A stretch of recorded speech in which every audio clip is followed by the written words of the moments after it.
أعوذ بالله من الشيطان الرجيم بسم الله الرحمن الرحيم قل هو الذي أنشأكم وجعل لكم السمع والأبصار والأفئدة قليلا ما تشكرون قل هو الذي ذراكم في الأرض وإليه تحشرون صدق الله العظيم۔ یہاں اللہ تبارک و تعالی نے مزید اپنے انعامات کو اور قدرت کو ذکر فرمایا ہے۔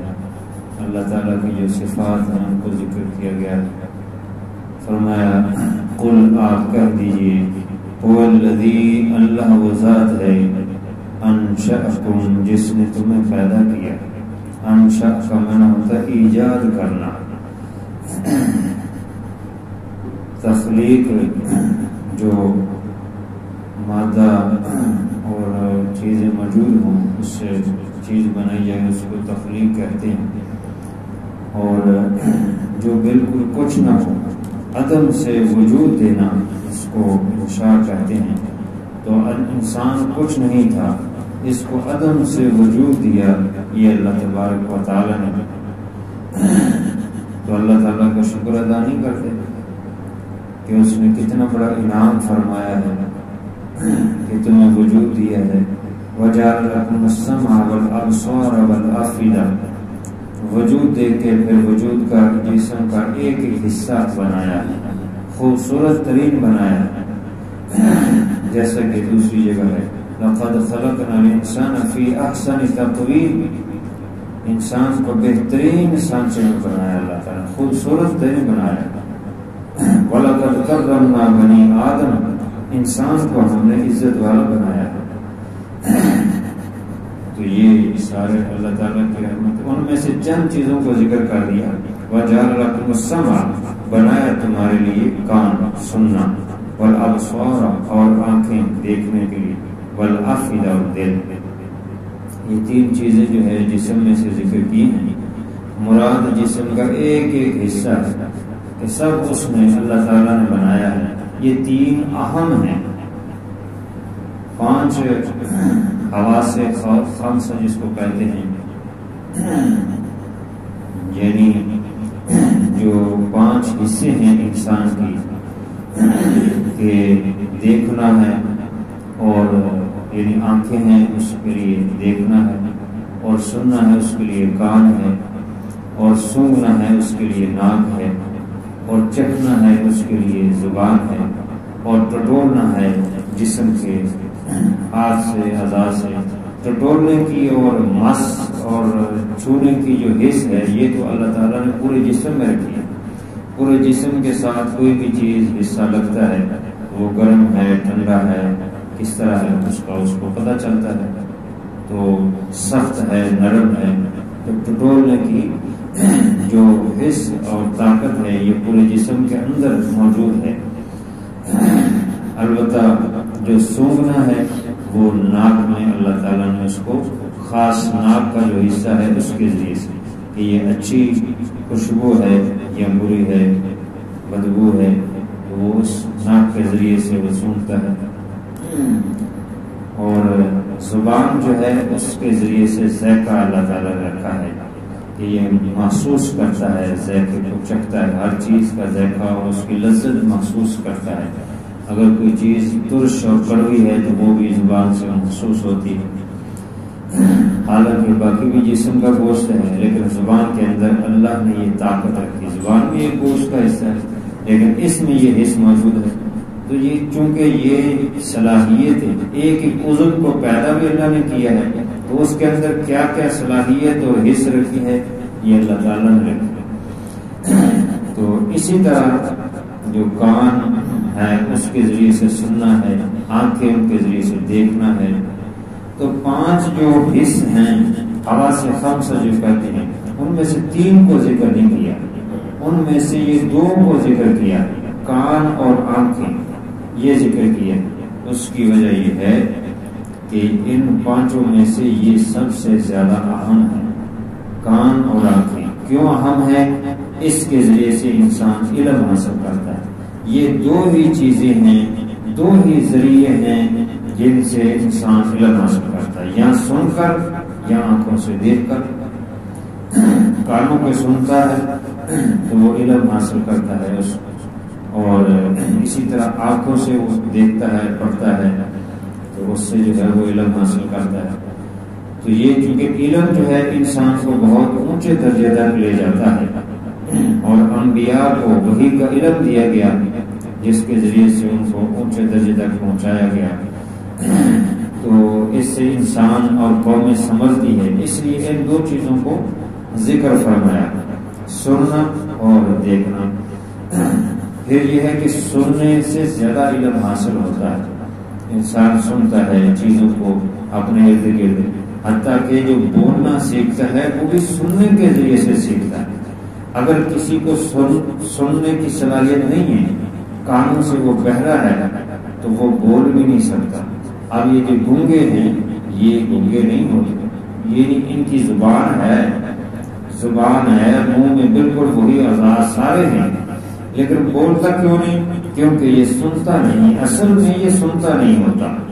تو بچپن میں اس نے سیکھا ہی نہیں، کانوں میں آواز پڑتی تو وہ سیکھتا اور بولنا سیکھتا، تو چونکہ کانوں میں آواز نہیں پڑی، بڑا ہو گیا، اب اس کے لیے وہ مشکل ہو جاتا ہے بولنا۔ تو یہ کان جو ہے اس کے ذریعے سے زیادہ علم حاصل ہوتا ہے، اس لیے اس کو پہلے ذکر کیا۔ اور جس کی آنکھیں نہیں ہیں، نبینا ہے، اس کو بھی علم حاصل ہو جاتا ہے، لیکن جس کی آنکھیں تو ہے سنتا نہیں ہے، تو اس کے لیے علم تو وہ حاصل کرتا ہے، لیکن اس کے لیے زیادہ مشکل ہوتی ہے، اس لیے اس کو بعد میں ذکر کیا۔ تو یہ چیزیں دونوں جو ہے علم کے حصول کا ذریعہ ہے، اس لیے اللہ تعالیٰ نے دونوں کو ذکر فرمایا، کان کو اور آنکھ کو، اور دل کو اس لیے ذکر کیا کہ دل سارے جسم میں اہم ہے، سارے اعضاء کا جو ہے یہ بادشاہ ہے دل، اور دل کے ساتھ اللہ تعالیٰ نے دماغ کو مربوط کیا ہے بھارت، لیکن کسی چیز کا ارادہ، کام کی نیت جو ہے وہ دل سے ہی ہوتی ہے۔ اور دل کے متعلق کہ آپ صلی اللہ علیہ وسلم نے فرمایا کہ جسم کے اندر ایک ایسا حصہ ہے فاسد کلہ، کہ اگر وہ فاسد ہو جائے تو سارا جسم فاسد ہوتا ہے، وَإِنْ صَلَحَ صَلَحَ كُلُّهُ، اور اگر وہ صحیح ہو تو باقی جسم بھی صحیح ہوتا ہے۔ الا وهي القلب، خبردار رہو، آگاہ رہو، وہ دل ہے جو اہم ہے، اور دل میں اللہ کی محبت ہوتی ہے۔ دل سارے جسم کو جو ہے وہ حکم کرتا ہے، آرڈر کرتا ہے، اس لیے ان تین چیزوں کو ذکر کیا۔ مراد جسم کا ہر حصہ ہے، اللہ نے تمہیں پیدا کیا، تمہارے جسم کا ایک ایک حصہ پیدا کیا، ایک ایک عضو پیدا کیا، اور خوبصورت پیدا کیا۔ قلیلا ما تشکرون، پھر بھی تھوڑے ہی ہیں جو شکر کرتے ہیں، شکر کرنے والے تھوڑے ہیں، اللہ کے احسان مند تھوڑے ہیں، حالانکہ ہر سانس میں اس کو شکر ادا کرنا چاہیے۔ امام غزالی رحمہ اللہ فرماتے ہیں کہ ایک سانس کے ساتھ دو نعمتیں انسان کو ملتی ہیں، کہ سانس لیتا ہے تو اور پھر وہ باہر نکالتا ہے، تو خوبصورت باہر سے جو فضا ہے تازہ وہ لیتا ہے سانس کے ذریعے سے، اور پھر اندر جو خراب سانس اس کو باہر نکالتا ہے۔ تو یہ اچھا سانس اندر جا رہا ہے، یہ اللہ کی نعمت ہے۔ اس جانے سے پھر اندر سے جو رطوبتیں اور جو جراثیم اس کے ذریعے سے فاسد ہوتے ہیں وہ باہر آتے ہیں، تو اس سے اس کو سکون ملتا ہے۔ جب خوشگوار ماحول ہو، اچھا موسم ہو، اور کہیں باغ ہو، تو وہاں اس کو اور خوش ہوتا ہے انسان، کیونکہ اس کو اچھا سانس مل رہا ہوتا ہے۔ تو ایک سانس کے آنے اور جانے سے اس کو دو نعمتیں مل رہی ہیں، تو یہ تو انسان سانس کا ہی شکر نہیں ادا کر سکتا، تو باقی نعمتوں کا، یعنی ایک سانس میں 2 دفعہ اللہ کا شکر ادا کرے، تو اتنا تو ہو نہیں سکتا۔ سوئے میں بھی سانس آ رہا ہے، کام کر رہا ہے بھی سانس آ رہا ہے، تو اللہ کی باقی نعمتوں کا کیا؟ اس لیے شکر ادا کرنے کا طریقہ یہ ہے کہ جو اللہ تعالیٰ نے آزاد دیے ہیں ان کو دین کے لیے لگا دو، اللہ کے حکموں کی پابندی کے لیے لگا دو تو اللہ کا شکر ادا ہو جائے گا، کیونکہ انسان عاجز ہے اللہ کا شکر ادا کرنے سے۔ تو جب انسان اپنے اعضاء کو اچھے کاموں کے لیے وقف کر دے گا، اچھے کاموں میں لگائے گا تو اللہ کا شکر ادا ہوگا، اللہ تھوڑے شکر پہ بھی اس پر راضی ہو جائے گا۔ اس لیے فرمایا تھوڑے ہی ہیں جو شکر کر رہے ہیں اللہ کی نعمتوں کی، اللہ کی نعمتیں تو بہت زیادہ ہے۔ وَإِن تَعُدُّوا نِعْمَتَ اللَّهِ لَا تُحْصُوهَا، اگر اللہ کی نعمتوں کو شمار کرنا چاہو تو شمار نہیں کر سکتے، سارے مل کر اگر شمار کرنا چاہو تو نہیں شمار کر سکتے، اتنی نعمتیں ہیں تو کہاں شکر ادا کر سکتے ہیں۔ اس لیے ہر دم میں جو ہے اللہ کا شکر ادا کریں۔ یہ اللہ تعالیٰ نے انسان کی تخلیق پیدا کرنے والا وہ ہے، اس نے ساری نعمتیں دی ہیں، اس کا شکر ادا کرو۔ قُلْ هُوَ الَّذِي ذَرَاكُمْ فِي الْأَرْضِ، اللہ وہ ذات ہے، کہہ دیجئے، آپ کہہ دیجئے کہ اللہ وہ ذات ہے جس نے پھیلایا ہے تم کو زمین میں۔ یعنی اس سے یہ پتہ چلا کہ انسان فضا میں اڑ نہیں سکتا، بلکہ زمین میں اللہ تعالیٰ نے اس کو ٹھہرایا ہے، جیسا کہ دوسری جگہ فرمایا وَلَكُمْ فِي الْأَرْضِ مُسْتَقَرٌّ، زمین میں تمہارے لیے ٹھکانہ ہے، رہنے کی جگہ ہے۔ تو اللہ تعالیٰ نے اس کو زمین پہ ایسے اس کے لیے زمین بنائی کہ اس میں رہ سکے، اس میں اپنی ضرورتیں پوری کر سکے، تو زمین کو بچھا دیا۔ جیسے کہ سائنسدان کہتے ہیں کہ زمین گول ہے، لیکن زمین چونکہ اتنی بڑی ہے کہ وہ چپٹی ہوئی لگ رہی ہے، جیسے سیدھی ہوتی ہے، تو بڑی ہونے کی وجہ سے اس کی گولائی محسوس نہیں ہوتی۔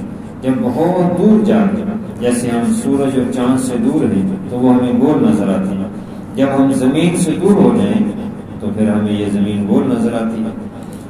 تو بہرحال اللہ تعالیٰ نے یہ تمہارے انسانوں کے رہنے کے لیے یہ بنائی ہے، اور یہ بھی اللہ کا بڑا انعام ہے۔